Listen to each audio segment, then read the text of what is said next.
علم نافع اور تناظر. اب یہ کیا چیز میں کہہ رہا ہوں علم نافع؟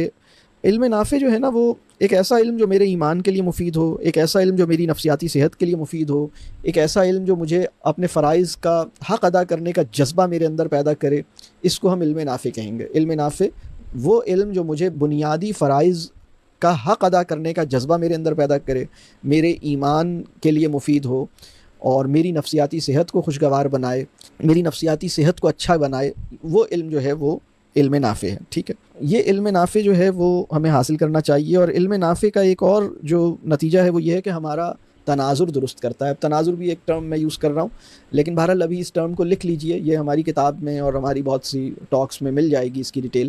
اگر علم نافع آ جائے اور انسان کا اللہ سے تعلق بن جائے تو پھر جو چیز بھی آپ کو پریشان کر رہی ہے بس آپ اس سے کہہ دیں، اور جب آپ نے اس سے کہہ دی ہے تو بس پھر اس کو کہنے کے بعد بھی اگر آپ کو چھوڑنا پڑے گا نا. کبھی ایسا ہوا کہ آپ کا بچہ کسی چیز کے لیے پریشان تھا اور آپ نے اس سے کہا کہ اچھا تم نے اب مجھے بتا دی ہے، اب تم بے فکر ہو جاؤ، اب مجھے بتا دینے کے بعد اب یہ تمہارا مسئلہ نہیں ہے، اب میں دیکھ لوں گا. لیکن اگر آپ کو بتانے کے بعد بھی بچہ جو ہے اسی طرح پریشان رہے تو آپ کو اچھا لگے گا کیا؟ تو اللہ کو اپنی بات کہہ دینے کے بعد بھی اگر ہم پریشان ہونا نہیں چھوڑ رہے تو اس کا مطلب یہ ہے کہ ہم نے اللہ کو جو بات بتائی ہے وہ پورے یقین کے ساتھ نہیں بتائی.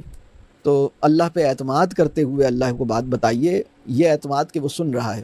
تو آپ کا دل اگر پھر بھی آپ کو مزید کچھ تسلی نہیں ہو رہی تو اللہ نے اجازت دی بھی ہے، بار بار بتائیے، اچھی طرح بتائیے، بتاتے رہیے. تو یہ کام آپ کر سکتے ہیں. لیکن اللہ کو اپنی بات بتانے کے بعد آپ کا دل ہلکا ضرور ہونا چاہیے.